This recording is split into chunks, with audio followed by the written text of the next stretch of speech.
Échec financier, catastrophe industrielle, qu'est-ce qui s'est passé avec The Predator? On sait toujours pas vraiment, mais il y a de très gros indices quand même. So come and get us, motherfucker. Aujourd'hui, la franchise Predator va plutôt bien, et ça c'est grâce à un film, Prey. Sorti en 2022 sur Disney+, le long métrage de Dan Trachtenberg a été un tel succès d'estime que Mickey, qui venait alors de racheter la Fox et son catalogue, lui a plus ou moins confié les rênes de la saga. D'où la sortie de son Predator Badlands qui marche très bien actuellement en salle et dont une critique est dispo ici.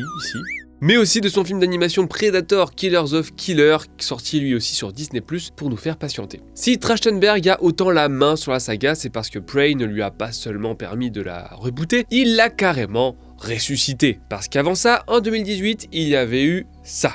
The Predator, de loin le plus gros blockbuster de la saga qui devait complètement la relancer, voire l'envoyer dans une autre dimension, mais qui a été un véritable désastre. Démonté par la critique, démonté par le public, échec au box-office, il a bien failli enterrer le Yoja à jamais, et on a encore plein de questions sur ce qu'il s'est passé.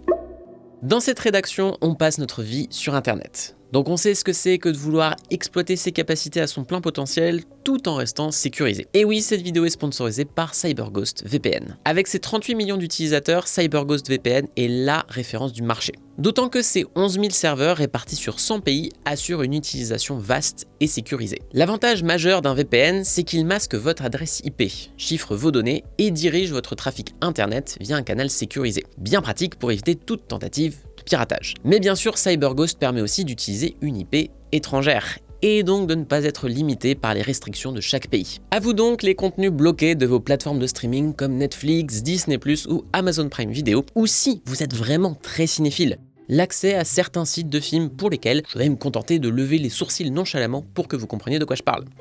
Et enfin, avec un seul abonnement à CyberGhost, vous pouvez protéger jusqu'à 7 appareils sur n'importe quel système d'exploitation, y compris vos consoles de jeux. Avec le lien disponible dans la description, vous pouvez obtenir un abonnement avec une réduction de 83%, soit 2,03 € par mois. Et comme ils ont une garantie de remboursement de 45 jours et un accès au support client 24 h sur 24, 7 jours sur 7, tout est sans risque pour vous. Alors utilisez le lien dans la description, téléchargez CyberGhost VPN et commencez à protéger votre vie numérique dès aujourd'hui.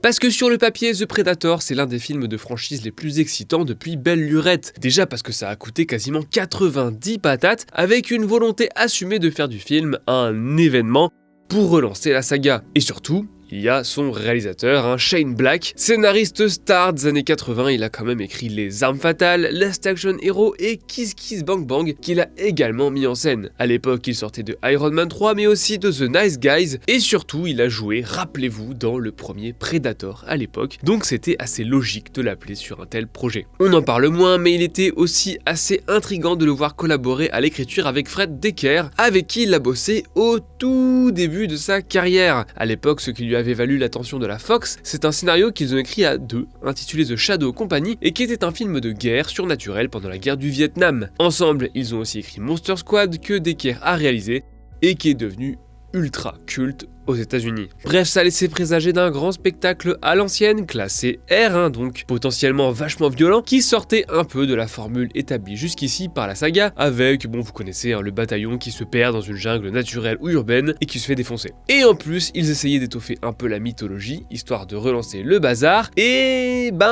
comptez pas sur moi pour dire que The Predator est un énorme navet complètement raté, parce que je le pense pas. On retrouve effectivement dans le film certaines des idées qui donnaient envie à la base, notamment un humour de série B complètement con, avec notamment un gamin qui explose un mec avec un casque de Predator à un moment, franchement, c'est la meilleure image du film. Et surtout, il y a ce peloton de soldats cassés par la guerre, sérieusement atteints par leur PTSD, qui se retrouvent au milieu de tout ça. L'exécution est pas incroyable, mais voilà, c'est exactement le sujet des Predators, s'amuser des clichés du film de guerre réganien à l'américaine pour un peu contourner leur absurdité et parler vite fait de traumatisme. Oui, bon ok, il y a d'autres choses qui marchent pas trop, pour être gentil, on va le dire, et je vous arrête tout de suite, c'est hyper facile de créditer un auteur pour les réussites et le studio pour les problèmes. Il y a bien des choses qui ne vont pas et qui ont été probablement pas imposées par la Fox. Je pense notamment à la manière dont le film traite l'autisme, dont Black se gargarisait à longueur d'interview et qui est absolument cataclysmique, en plus d'être d'une débilité absolue narrativement. Énormément de gens concernés et de spécialistes ont exprimé leur consternation, donc je vais pas en rajouter une couche, mais rappelons que contrairement à ce que le cinéma veut nous faire croire depuis 30 ans et que The Predator parodie carrément, être autiste c'est pas juste être surnaturellement méga intelligent, c'est plus compliqué que ça. Il faut aussi mentionner l'embauche de Steve Wilder, ami de Shane Black, qui flirte avec le personnage d'Olivia Munn, comme à peu près la moitié du casting masculin au passage, alors qu'il était au registre des agresseurs sexuels depuis 2010. Le réalisateur n'avait pas fait passer l'info, et c'est quand Munn l'a appris qu'elle était pas contente du tout, on peut le concevoir, Stay the fuck away from me. que la Fox a coupé la scène, et donc c'est encore une scène en moins. Mais outre tout ça, The Predator a clairement eu une production hyper compliquée, et comme toutes les clauses de non-divulgation n'ont visiblement pas expiré, c'est à nous de faire le sale boulot. Mais avant de passer au dur, je me dois de rappeler qu'Écran Large est un peu dans la galère, et que pour continuer à faire ce genre de vidéos, on a besoin de votre soutien. Pour nous soutenir, vous pouvez vous abonner à la chaîne bien sûr, mais vous pouvez aussi aller sur le site et prendre un abonnements qui sont de plus en plus importants pour nous puisque les revenus publicitaires deviennent de plus en plus rares. Cela vous donnera en plus accès à plein de contenus exclusifs concoctés avec amour sur plein de sujets et ça nous fera énormément plaisir. Si vous passez vite fait sur la fiche Wikipédia de The Predator, vous aurez l'impression qu'il s'agit d'un blockbuster tout ce qu'il y a de plus normal, avec des problèmes, des polémiques et des interviews langue de bois. Mais en y regardant de plus près, il manque plein de trucs. Alors bon, allons-y un peu dans l'ordre. Déjà, il y avait un personnage en moins. Edward James Olmos, vu dans Battlestar Galactica et Blade Runner, devait avoir un rôle de méchant, mais il a été purement et simplement coupé au montage. Alors, ça arrive souvent de couper des personnages au montage sur les gros projets, mais là c'est surtout sa vision de la chose qui est inquiétante. À Slash Film, il a dit qu'il a fallu couper 30 voire 45 minutes du film parce que c'était trop long. Et effectivement, des choses coupées, il y en a eu plein d'autres.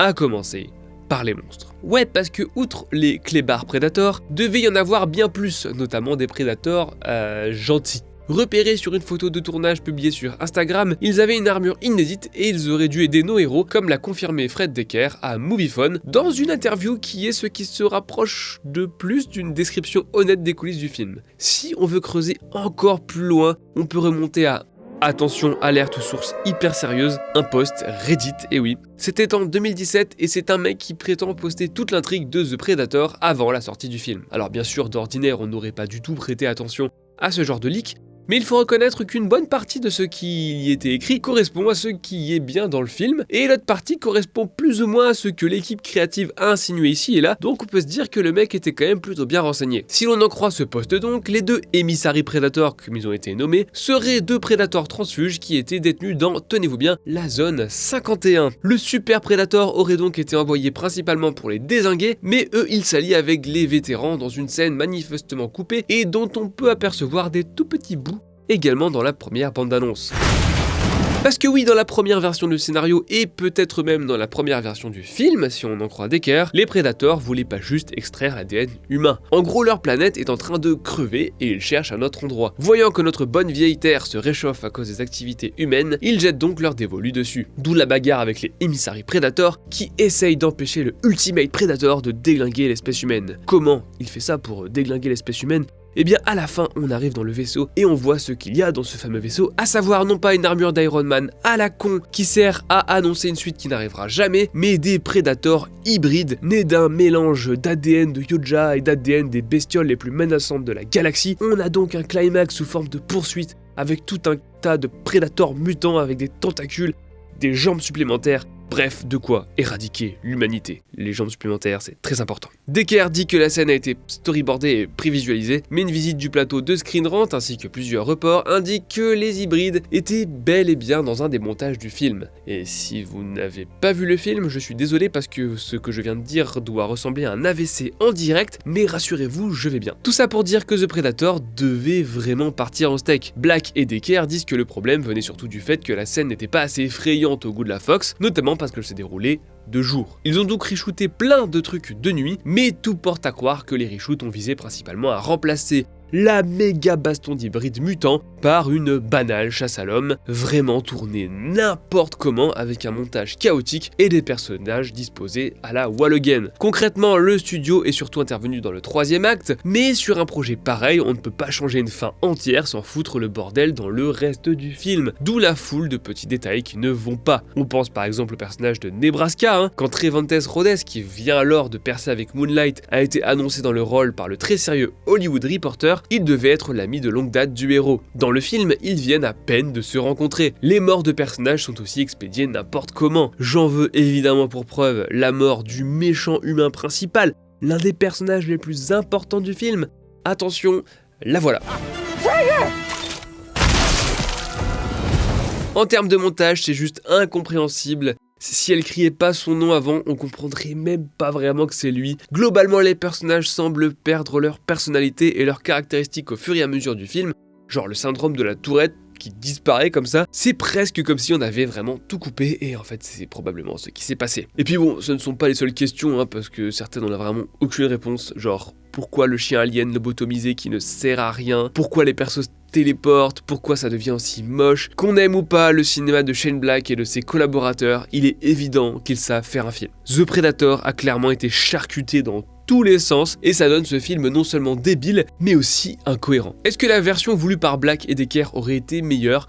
On saura jamais. Mais une chose est sûre, sa version était infiniment plus généreuse, avec des bastons entre Predators, des monstres hybrides et des gamins qui pilotent des vaisseaux aliens. Nul doute que ça aurait outré une partie des fans et du public, mais au moins ça aurait été un délire de série B à 90 millions de dollars. Là c'est ni ça ni autre chose, parce que c'est pas vraiment un bon film d'horreur, c'est pas vraiment un bon film d'action, et c'est tout sauf un bon film Predator. Et ça se voyait dans la grande confusion des bandes annonces d'ailleurs, qui ne savaient vraiment pas sur quel pied danser, quitte à carrément mentir aux spectateurs avec un montage alterné complètement débile. Et je ne vous parle même pas du principal argument concernant le réalisateur, réalisé par le mec qui a fait Iron Man 3, Sérieusement, le gars a écrit L'Arme Fatale et c'est ça que vous mettez en avant. Ça non plus, ça n'a pas aidé et le film s'est planté avec 160 millions de dollars au box-office.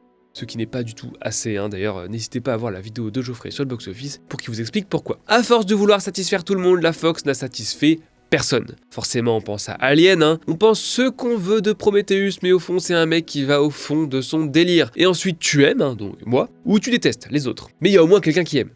Moi. Bien sûr, je dis pas que Prometheus était un immense film d'auteur qui transpirait la liberté artistique, et je parle même pas de Covenant. Mais au moins, il y avait pas ça.